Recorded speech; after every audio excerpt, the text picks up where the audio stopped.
Selamat sore teman-teman semua. Hari ini kita akan belajar tentang siklus materi, khususnya pada penerapan proses pengolahan biologis.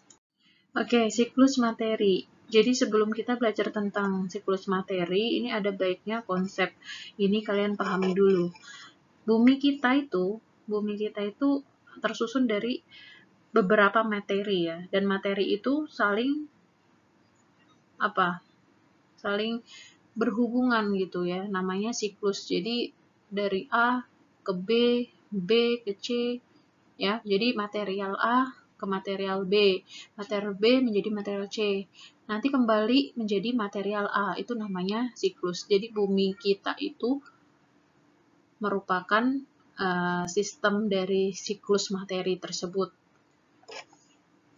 Semisal nih, salah satu bagian dari siklus tersebut itu rusak atau hilang, maka yang terjadi akan mengganggu sistem tersebut.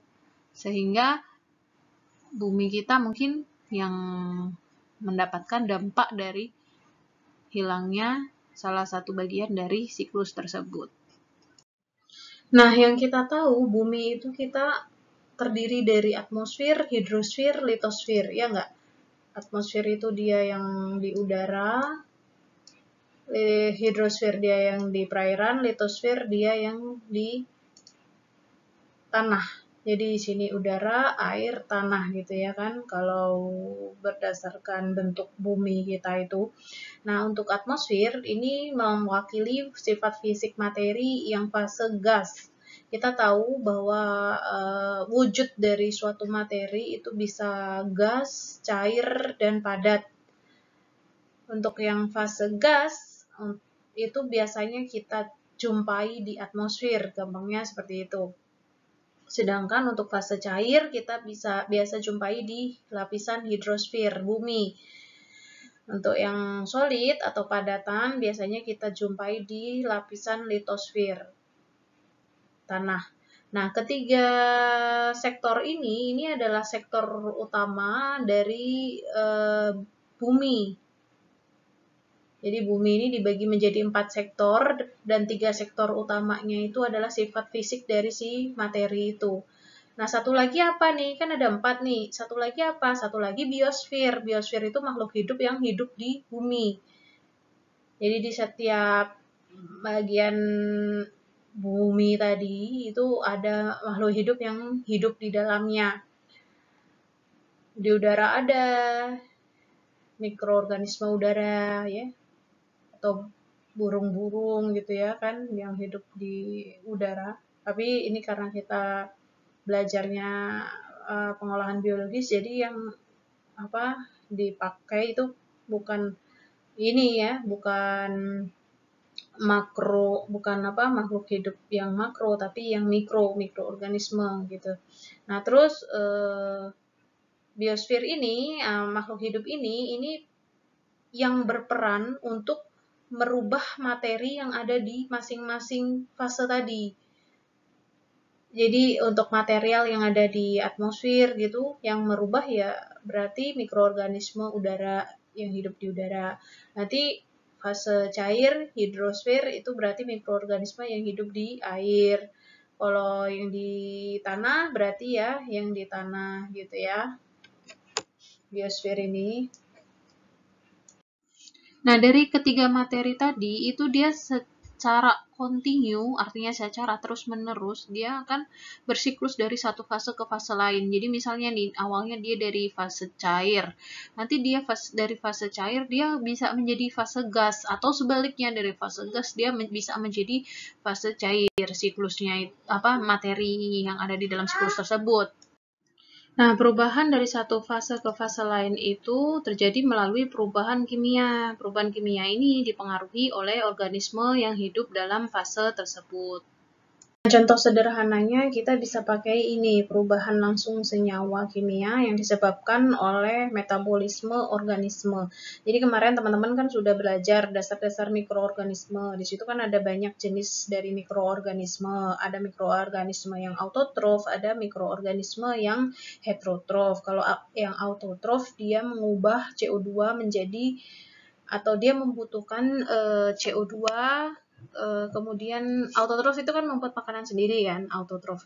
Nah, ketika dia mendapatkan CO2, dia akan mengubah CO2 itu menjadi C6H12O6 melalui proses fotosintesis. Nah, itu udah beda tuh fasenya, udah kelihatan CO2 itu fasenya gas ya. CO2 pokoknya yang ada dua-dua di belakang itu biasanya gas, terus berubah menjadi C6H12O6. C6H12O6 itu bentuknya apa? Bentuknya bisa jadi padatan, ya kan?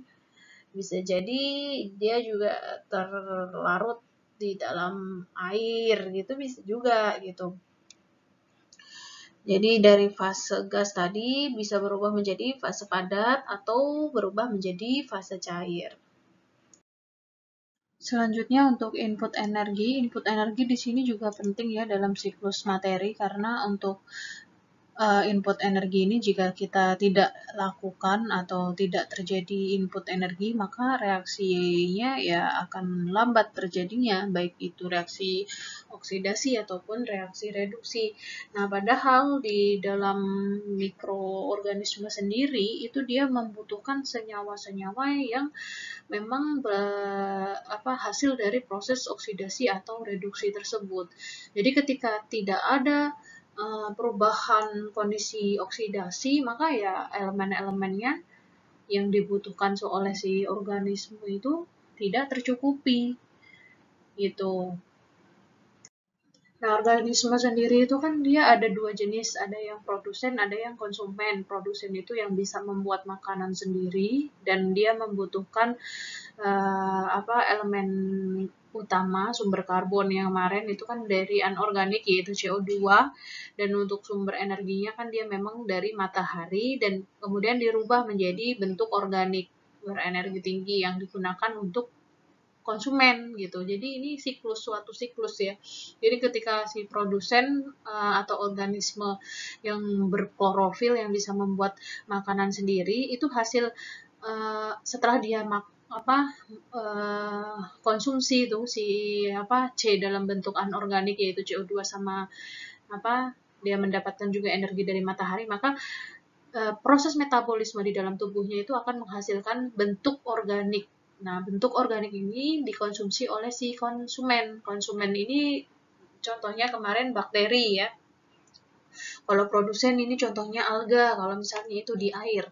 Tapi di udara pun juga sebenarnya sama prinsipnya, ada mikroorganisme yang bisa membuat makanan sendiri dan ada yang tidak bisa membuat makanan sendiri. Yang tidak bisa membuat makanan sendiri dapat makanan dari mana? Dapat makanan dari sini. Nanti hasil dari yang dimakan ini nanti dia mengeluarkan elemen-elemen yang dibutuhkan oleh produsen. Jadi itulah yang namanya siklus. Dari sini keluar dipakai ini keluar dipakai ini. Nah, ini penjabaran dari yang saya jelaskan sebelumnya. Jadi untuk bakteri dan fungi ini adalah contoh jenis mikroorganisme dari konsumen. Tugasnya ini tadi mengembalikan suatu senyawa itu menjadi senyawa anorganik. Prosesnya ini dinamakan proses mineralisasi. Kenapa perlu dikembalikan senyawa menjadi senyawa anorganik? Karena ini yang akan dibutuhkan untuk si organisme jenis produsen.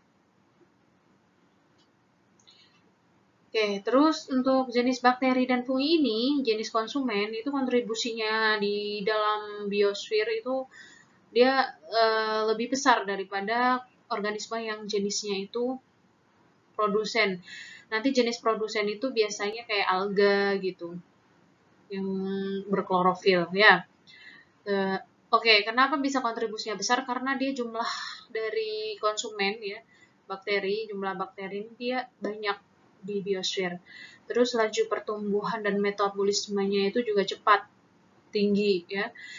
Terus kemampuan kolektif untuk mendegradasi senyawa organik alami. Jadi dia kemampuan si mikroorganisme jenis konsumen ini dia sangat baik kemampuan kerjasamanya gitu. Ini untuk mikroorganisme jenis produsen, contoh mikroorganismenya itu alga uniseluler. Dia berperan sebagai pengkonversi ya, yang bertindak untuk mengkonversi senyawa anorganik menjadi senyawa organik yang dibutuhkan oleh si mikroorganisme jenis konsumen tadi. Melalui apa? Melalui fotosintesis. Nah, fungsi mereka ini adalah kebalikan dari tujuan mineralisasi tadi. Kalau tujuan mineralisasi tadi kan mengubah senyawa yang kompleks menjadi senyawa yang lebih sederhana. Senyawa kompleks itu misalnya yang tadi C6H12O6 atau yang lain ya, yang senyawanya itu memiliki rantai karbon yang panjang, itu dirubah menjadi anorganik, contoh CO2 gitu ya, kalau mineralisasi tadi. Ini kebalikannya nih, fungsi si alga ini, fungsi mikroorganisme produsen ini. Dia mengubah si yang sederhana menjadi senyawa yang lebih kompleks. Gitu ya prosesnya di sini ya. Nah, selanjutnya kita langsung masuk saja pada siklus karbon dan oksigen. Di sini kita batasi ya untuk elemennya, untuk unsur-unsurnya. Tidak semua unsur kita bahas, tapi unsur-unsur yang utama aja. Contoh nih, karbon dan oksigen. Nanti selanjutnya ada nitrogen, terus fosfor, terus sulfur, itu ya yang paling penting aja dalam siklus materi. Kalau kayak trace element tuh nggak usah, karena unsur-unsur trace element tuh unsurnya sangat kecil dibutuhkannya. Sehingga fokus kita pada pengolahan biologis ini adalah siklus dari yang tadi saya sebutkan, C, N, O, P, S gitu ya, nitrogen, oksigen, fosfor, sulfur dan lain-lain yang saya sebutkan tadi. Nah, ini kita mulai dari karbon dan oksigen. Yang namanya siklus kita itu tidak tahu dari mana permulaannya gitu ya. Yang jelas di sini ada beberapa fase gitu ya wujudnya, bisa jadi dari padatan, bisa jadi dari wujud gas, bisa jadi dari wujud cairan. Nah, itu dia senyawa-senyawa yang ada di situ akan mengalami proses degradasi. Tentunya tadi ya yang disebabkan karena adanya reaksi oksidasi reduksi yang dipengaruhi oleh mikroorganisme tadi. Misal dari batu kapur. Batu kapur ini dia akan mengalami proses namanya pelapukan. Pelapukan dia akan menjadi CO2. Dan tentunya ini nggak langsung CO2, tapi batu kapur ini dia akan mengalami proses misalnya CaCO. Batu kapur itu kan biasanya kayak CaCO3 gitu ya. Menjadi Ca2+ plus CO3- gitu kan. Sampai akhirnya nanti menjadi CO2. CO2 ini dia wujudnya adalah fase gas. Kalau batu kapur tadi kan dia fasenya dalam bentuk padatan. Nah, fase jadi CO2 dia menjadi fase gas. Tapi fase gas ini dia ada di dalam, baik fase gas itu dia ini ya, karena gas itu sangat kecil, dia bisa terselubung baik itu di padatan ataupun di air. Ada namanya kelarutan gas kalau di air. Kalau padatan ya berarti partikel-partikel pori-pori dari padatan, misal kayak tanah itu kan punya pori-pori. Nah, pori-porinya itu terisi oleh gas. Jadi gas ini dia berada di dalam atmosfer atau bisa juga di dalam hidrosfer. Dan CO2 ini dia akan diambil oleh tumbuhan menjadi yang dijadikan sebagai sumber karbonnya si tumbuhan ya. Selain tumbuhan tadi ada mikroorganisme jenis alga yang membutuhkan. Kemudian dari tumbuhan ini dia akan dikonsumsi oleh si hewan. Menjadi C organik hewan, atau juga bisa dikonsumsi oleh, bukan dikonsumsi ya, dari alga itu tadi misalnya dari yang selain tumbuhan kan ada alga. Nah, dari alga tadi dia merubah senyawa menjadi senyawa yang lebih kompleks, dan itu yang akan dipakai oleh si hewan ini gitu. Hewan ini kalau dalam contoh tadi, contohnya adalah bakteri, fungi gitu ya. Selain dikonsumsi oleh hewan, si tumbuhan ini juga ada yang mati, ya, menjadi C organik mati. Yang hewan tadi juga bisa mati kan, hewannya, bakterinya. Nah, itu menjadi C organik mati juga. Nah, nanti dari yang mati ini, dia akan terkubur dan bisa jadi menjadi bahan bakar fosil, atau misal dia juga bisa diuraikan oleh mikroorganisme. Jadi dari mikroorganisme atau hewan tadi mati bisa dimakan lagi sama si mikroorganisme lagi ya, yang lain yang masih hidup gitu. Nah, dari setiap proses-proses ini tadi, dia juga ada CO2 yang dihasilkan ya. Contoh nih kayak misalnya alga sama bakteri. Alga sama bakteri ini kan juga melakukan proses respirasi. Kalau proses respirasi kan dia mengeluarkan CO2. Jadi CO2-nya juga bisa kembali ke sini. Nah, yang mati itu setelah terurai, dia juga bisa hasilnya itu yang tidak dikonsumsi oleh mikroba, dia juga akan terurai menjadi CO2. Seperti itu ya.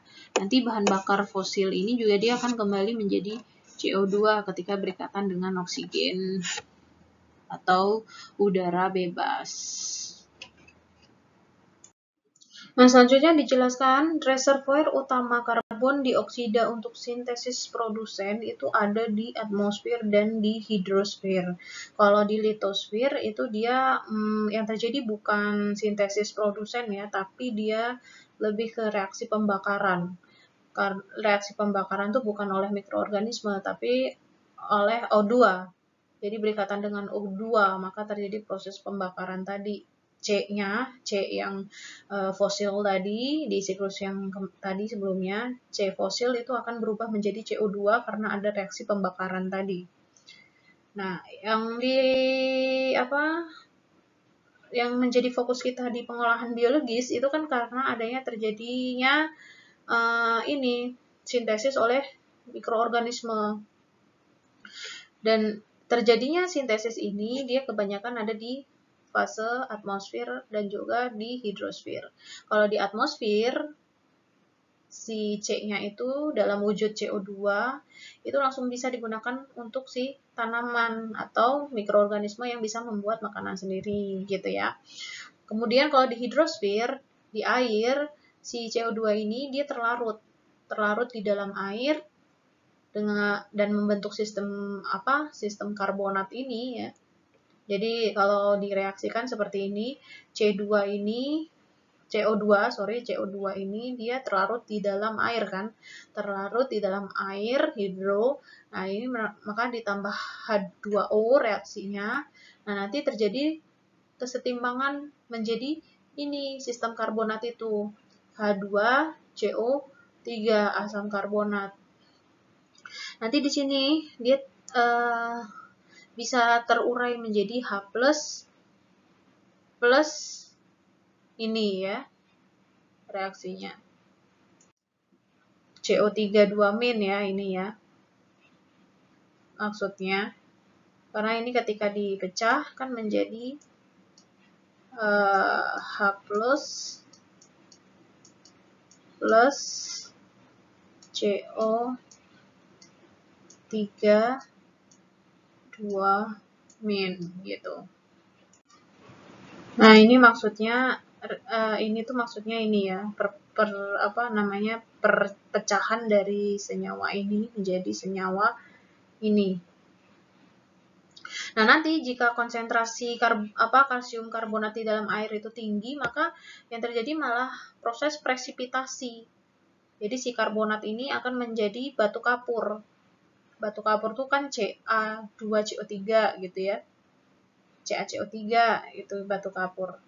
Jadi reaksinya bisa menjadi CaCO3, bukan CO3 2- seperti itu. Jadi ini adalah penjelasan dari si siklus tadi ya. Sebelumnya adalah penjelasan juga dari siklus tadi. Nah, ini menjelaskan konversi dari karbon anorganik, maksudnya adalah CO2 menjadi karbon organik. Itu dilakukan oleh tanaman atau alga melalui proses fotosintesis ini kan. Nah, ini mungkin tadi yang kelewat di penjelasan hidrogen dari air ini. Tadi dijelaskan kan CO2 menjadi C organik ya. C organik itu kan C6H12O6 contohnya. Dari CO2 ke C6H12O6 itu kan ada unsur H, ya kan? Nah, H ini dia dipenuhi dari H yang ada di dalam air. Air sendiri itu kan unsurnya adalah H2O. Bisa dipahami ya yang untuk ini. Nah, untuk yang ini udah dijelaskan tadi. Ini juga, ya kan? Saya lanjutkan untuk siklus oksigen sekarang. Oksigen ini dia siklusnya cukup sederhana karena dia digunakannya itu untuk proses fotosintesis, respirasi, atau kombusi. Kombusi ini pembakaran. Kalau respirasi itu istilah dari pembakaran untuk mikroorganisme, kalau kombusi biasanya untuk pembakaran yang dari fosil tadi ya. Dari fosil, CO2 fosil itu kan butuh oksigen untuk melakukan reaksi pembakaran ini. Sedangkan kalau respirasi dia butuh oksigen untuk bernafasnya si makhluk hidup itu. Dan untuk fotosintesis sendiri, ini O2 itu adalah produk atau hasil dari proses fotosintesis. Kebalikannya ya, kalau di proses fotosintesis itu O2 menjadi produk, kalau di respirasi dan kombusi O2 ini yang dibutuhkan. Nah, proses dari perubahan karbon anorganik menjadi karbon organik tadi ya, yang dari CO2 menjadi C organik yang ada 4 itu nama proses perubahannya itu biasanya kita sebut dengan fiksasi karbon. Ya, fiksasi karbon ini perubahan dari CO2 menjadi C organik. Dan itu jumlah terjadinya fiksasi karbon itu mendekati 2,8 kali 10 pangkat 10 ton per tahun. Kalau juta itu 10 pangkat 6, kalau 10 pangkat 10 berarti mungkin miliar ya, 2,8 miliar ton per tahun pada skala global, skala dunia. Dan untuk senyawa organik yang menjadi residu tadi dia akan berubah menjadi humus. Nah, pada kondisi tertentu setelah menjadi humus ini dia akan berubah menjadi batu bara atau yang kita kenal di siklus tadi dengan istilah C fosil. Batu bara itu C fosil. Nah, batu bara tadi atau C fosil tadi dia akan berikatan dengan O2 karena ada pembakaran. Kan kita sering tahu ya, batu bara yang warna biasanya untuk penggerak listrik itu kan batu baranya dibakar ya. Dibakar itu kan berarti reaksi pembakaran itu kan selalu ada O2 di dalamnya. Nah, itu proses pembakaran itu menandakan atau menghasilkan CO2 gitu. Nah, ini batu bara itu dia unsurnya itu cuma C. Nah, ketika dia bereaksi dengan O2, dilakukan pembakaran, dibakar, dia menjadi CO2. Ini namanya siklus ya. Kita selesai siklus karbon dan oksigen, masuk ke siklus nitrogen. Untuk siklus nitrogen sendiri, sebenarnya juga kita udah sering pelajari di mata kuliah sebelumnya ya. Saya ingat saya dulu di laboratorium lingkungan ada, terus di PTL juga ada gitu, yang PTL-nya saya ajar ya. Nah, untuk siklus nitrogen ini juga sama, kita tidak tahu kita mau mulai dari mana, yang jelas ini bisa semuanya. Katakanlah kita mulai dari sini, ini N-organik. N-organik itu sumbernya dari mana? Bisa dari pupuk ya, pupuk NPK, atau bisa juga dari N-organik si tumbuhan itu sendiri, tumbuhan atau mikroorganisme itu sendiri, dia disebut N-organik. Ketika mikroorganisme atau makhluk hidup atau tanaman itu mati, dia dikatakan N-organik. Karena dia emang senyawanya kompleks ya, CHON misalnya gitu. Yang jelas ada N-nya ya. Tapi tetap organik, ada C dan H, ada O juga pasti, CHON gitu misalnya. Nah, ketika dia mati, dia akan didekomposisi oleh bakteri. Bakterinya prosesnya ini dinamakan amonifikasi, di mana berubahnya N-organik menjadi NH3. Nah, dari NH3 dia juga akan diuraikan oleh si bakteri apa bakterinya namanya ya, lupa saya. Prosesnya yang jelas nitrifikasi, kalau nggak salah nitrosobakter ya, nitrifikasi ini apa nitrosomonas ya, nanti dicek ya, saya takut kebalik. Jadi dari NH3 dia berubah menjadi NO2, dari NO2 dia berubah menjadi NO3 oleh bakteri juga ya. Kemudian dari NO3 menjadi N-organik kembali. Nah, dari NH3 tadi dia juga bisa berasimilasi menjadi N-organik lagi. Gini, sorry. Jadi dari tadi ya perjalanannya kan dari sini ke sini. Nah, dari mulai NO3 dia bisa melakukan proses denitrifikasi, di mana denitrifikasi berubahnya NO3 menjadi NO2. NO2 menjadi N2. N2 ini yang akan difiksasi menjadi N-organik. N2 itu tadi ya sama seperti CO2 gitu ya. CO2 difiksasi menjadi C-organik gitu. Dan untuk yang NO2 main ini bisa juga terjadi proses reduksi. Misalnya oksigennya itu prosesnya itu tidak memiliki oksigen yang cukup, maka yang terjadi ya proses NO2 ini akan mengalami proses reduksi menjadi NH3. Dari NH3 dia akan mengalami proses reduksi lagi menjadi N-organik. Gitu. Nah, dari penjelasan ini nih agak sedikit berbeda dari penjelasan saya tadi. Kalau penjelasan saya tadi itu mulainya dari N-organik, di sini dijelaskannya mulai dari N2 atau nitrogen di atmosfer ya. Nah, N2 ini dia tidak bisa nih dimanfaatkan untuk semua jenis makhluk hidup.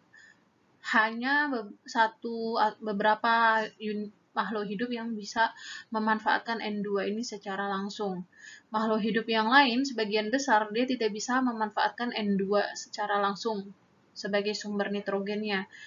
Nah, maka dari itu organisme yang bisa membuat atau bisa memakai N2 sebagai sumber nutrisinya, dia akan merubah si N2 itu. Si N2 itu akan dirubah menjadi senyawa, misalnya tadi NH3. Nah, NH3 itu yang sebelumnya N2 ini dia akan dirubah oleh organisme tertentu menjadi N-organik kan. Nah, nanti dari N-organik itu dia akan diaptek oleh si alga. Diambil N-organiknya sama alga, alga itu yang di tanaman ya, jenis-jenis tanaman, dia ambil terus dia rubah menjadi NH3 misalnya dari siklus tadi. Nah, NH3 itu yang dipakai oleh bakteri ya, yang diambil oleh bakteri sebagai sumber nutrisi. Nah, NH3 tadi diambil oleh bakteri. Bakteri dirubah menjadi NO2- gitu. Terus menjadi NO3- gitu. Sesuai siklus tadi kan. Nah, jangan lupa tuh selama proses metabolisme bakteri tadi, di mana bakteri itu dia memakan si NH3 atau NO2 atau NO3, dia selalu membuang nitrogen gitu ya. Makanya selalu ada panah dalam siklus tadi yang menuju ke arah N2 gitu. Nah, dari proses siklus nitrogen itu dari transformasi anorganik menjadi amonia atau sebaliknya itu bilangan oksidasinya itu pasti sama ya. Jadi ketika amonia menjadi nitrit, nitrit menjadi nitrat, atau sebaliknya nitrat menjadi nitrit, nitrit menjadi amonia, itu bilangan oksidasinya itu sama. Dan prosesnya itu dinamakan oksidasi reduksi. Kalau oksidasi itu dia dari NH3 menjadi NO2, terus NO2 menjadi NO3. Kalau reduksi, kebalikannya dari NO3 atau nitrat, ya, dia menjadi nitrit, NO2- dulu. Terus habis NO2- dia baru menjadi amonia, NH3. Jadi intinya kalau oksidasi itu menuju ke arah O yang lebih banyak, kalau reduksi menuju ke arah O yang lebih sedikit gitu ya dalam siklus tersebut. Kemudian di sini juga dijelaskan bahwa konversi atau proses nitrifikasi itu dia tidak merubah ketersediaan nitrogen, tapi dia hanya merubah bentuk senyawanya aja. Jadi nitrogennya itu tetap, tapi yang mengikat nitrogen itu yang berbeda. Contoh kayak NH3 berarti kan senyawanya itu N-nya berikatan dengan H. Kalau NO2 itu kan N-nya itu berikatan dengan O gitu aja. Tapi jumlah nitrogennya itu yang di dalam tetap. Nah, di dalam siklus nitrogen ini yang perlu kita perhatikan itu adalah senyawa nitrat dan amonia. Untuk nitrit dia tidak terlalu diperhatikan karena memang keberadaannya itu mudah berganti gitu ya. Jadi susah diamati karena dia peralihan. Nitrit itu kan tadi NO2 ya. NO2 itu kan di tengah-tengah antara NH3 dan NO3. Jadi karena peralihan itu dia sifatnya cepat. Beda sama NH3 sama NO3. Dia itu di ujung sama di ujung sehingga lebih mudah mengamati karena itu adalah bentuk akhirnya gitu kan, bentuk awal dan akhirnya. Nah, oke. Untuk itu kita akan mengenal lebih dalam tentang nitrat dan juga tentang amonia nanti ya. Untuk nitrat dulu. Nitrat adalah material nitrogen utama dalam tanah, tetapi sangat larut dan mudah terbawa oleh air. Nah, nitrat ini sumber nitrogen bagi alga. Tapi selain alga, dia juga bisa dimanfaatkan oleh bakteri. Kalau misalnya cadangan amonianya ini menipis, ya, baru si bakteri itu suka sama si nitrat. Gitu ya. Gini bedanya kalau alga sama bakteri. Kalau alga itu dia bisa mengkonsumsi amonia dan juga bisa mengkonsumsi nitrat. Tapi kalau bakteri dia lebih suka lebih mengkonsumsi si amonia dulu daripada si nitrat. Gitu. Karena proses metabolismenya memang seperti itu. Dia lebih cocoknya itu sama amonia kalau bakteri. Kalau alga dia bisa cocok dua-duanya.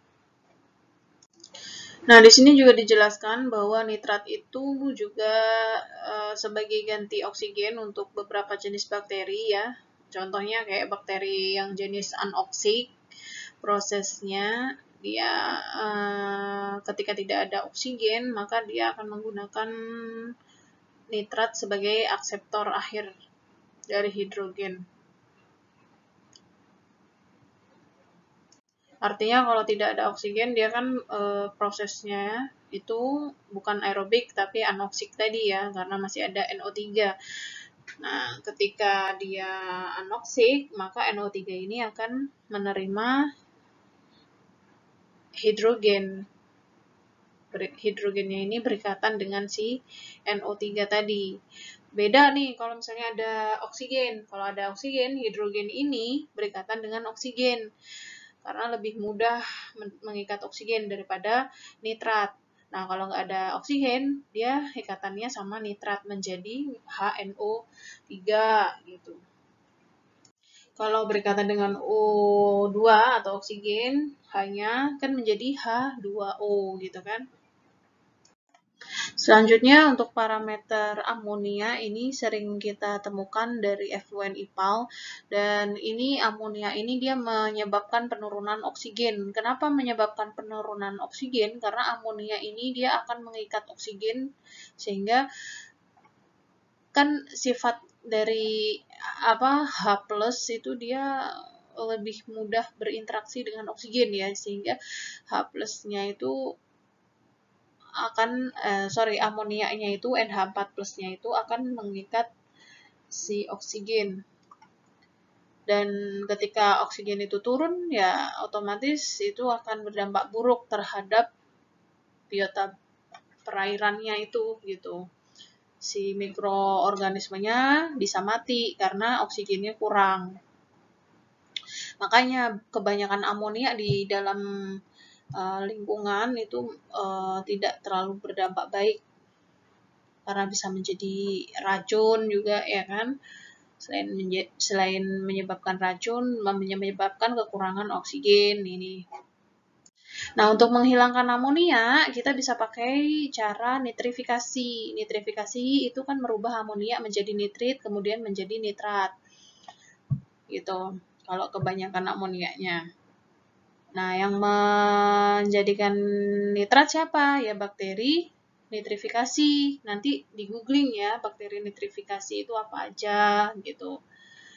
Nah, kalau kebalikannya nih, kalau sekarang yang tinggi itu nitrat. Nitrat kalau tinggi dia juga akan menyebabkan gangguan pada badan air, pada perairan. Caranya kalau misalnya nitratnya tinggi gimana? Ya dilakukan proses denitrifikasi, kebalikannya. Nah, nanti juga sama untuk mengubah atau untuk melakukan proses denitrifikasi ini, kita gunakan jenis mikroorganisme apa. Nah, itu ada nih nanti bakteri denitrifikasi di Google, banyak ya jenis-jenis bakteri. Nah, fungsinya bakteri denitrifikasi ini mengubah si nitrat tadi menjadi N2 atau nitrogen, gas nitrogen ke atmosfer. Oke, selesai ya siklus nitrogen, kita masuk siklus fosfor. Nah, untuk siklus fosfor ini, fosfor itu biasanya berada di dalam tubuh makhluk hidup ya. Jadi makhluk hidup itu kan ada yang di darat, ada yang di air. Kalau yang di darat berarti dia ketika makhluk hidup mati, maka fosfor itu akan terurai menjadi fosfat di tanah. Kalau yang di air, ketika si ikan-ikan ini mati, makhluk-makhluk hidup di air itu mati, maka dia akan menjadi fosfat yang terlarut di dalam air. Nah, yang di tanah nanti dia akan diaptek oleh tumbuhan, sedangkan yang di air dia akan diaptek oleh alga atau jenis-jenis fitoplankton yang bisa membuat makanan sendiri. Nah, nanti dari baik alga atau si tumbuhan ini kembali ke sini, ke awal mula dia berada. Di alga berarti kembalinya di sini. Nah, tadi baik yang di tanah atau di air ini, dia yang tidak dimanfaatkan oleh tumbuhan dan alga, dia akan mengendap ya kan, mengendap menjadi sedimentasi, di mana setelah bertahun-tahun sedimentasi ini dia akan dilakukan penambangan. Karena sedimentasi ini akan membentuk batuan ya, batuan ini dia yang akan dipakai nih sumber fosfat ini dia akan dipakai sebagai ini apa, fertilizer, pupuk jadi industri-industri pupuk itu dia menambang fosfat dari sedimen yang sudah bertahun-tahun, berjuta-juta tahun ya, ditambang, diolah sama dia, dijadikan pupuk, dan ini yang didistribusikan ke pertanian yang membutuhkan pupuk gitu. Nanti ketika digunakan sebagai pupuk, maka akan timbul air limbah, ya kan? Air limbah dari proses pertanian itu kan pasti mengandung pupuk, mengandung fosfor. Nah, fosfor ini nanti masuk ke air lagi, ya kan? Terbawa air pasti kalau di pertanian itu. Kan pasti ada penyiraman itu kan butuh airnya berkaitan dengan pupuk, air yang bercampur pupuk itu akan masuk ke dalam perairan ini, gitu ya siklusnya. Ini adalah penjelasan siklus tadi. Jadi di dalam siklus sulfur ini yang paling banyak kita jumpai itu sebenarnya dari SO42- ya, S dalam bentuk SO42-. Nanti dari SO42- ini dia akan asimilasi oleh suatu mikroorganisme. Misalnya kayak tadi contohnya ya, dari NO3- dia menjadi N-organik, itu diasimilasi oleh si alga. Dari proses asimilasi ini didapatkan S organik kan. Kemudian dari S organik ini akan desulfurasi menjadi H2S. H2S nanti oksidasi menjadi sulfur, dan ini proses dari berubahnya H2S menjadi S ini sangat cepat ya, spontan oleh mikroba. Nanti dari sulfur ini dia akan mengalami proses oksidasi oleh mikroba.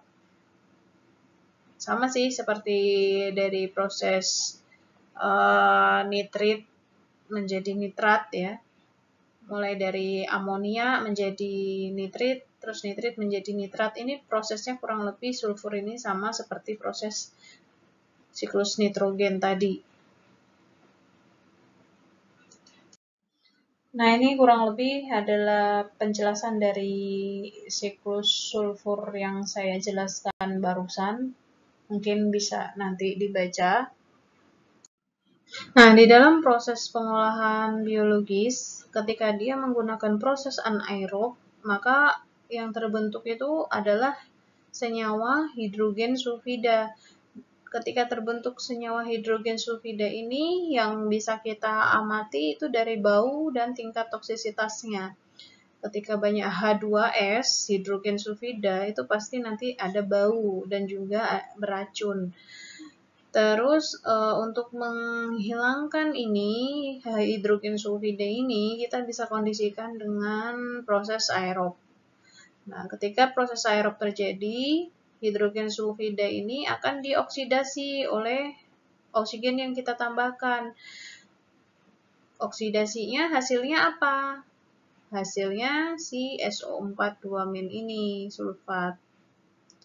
Nah, ini dengan adanya sulfat ini, maka bau dan toksisitasnya menjadi terkendali. Itu ya, kalau misalnya di perairan itu tinggi akan H2S. Nah, kebalikannya nih sekarang. Kalau misalnya di perairan itu tinggi kandungan sulfatnya, maka kita bisa kondisikan reaktor kita itu dengan proses anaerob. Di mana proses anaerob ini yang bekerja adalah bakteri pereduksi, ya. Bakteri pereduksi ini akan menjadi penerima hidrogen akhir yang dilepas oleh H2O ya, karena ini di air. Jadi si H dari H2O itu akan berikatan dengan si S-nya, S dari SO42-, sehingga ketika S jadi SO4 itu berkaitan dengan H-nya H2O menjadi hidrogen sulfida ini. gitu ya. Oke, sekian kuliah kita minggu ini. Meskipun teman-teman besok libur, tetap dijaga semangatnya selama 2 minggu ke depan ya. Mana tahu nanti minggu setelah kalian masuk kita langsung kuis gitu ya. Nah, jadi harus tetap belajar nih, jangan sampai malas-malasan saat liburan gitu ya. Tetap dijaga semangatnya. Selamat sore.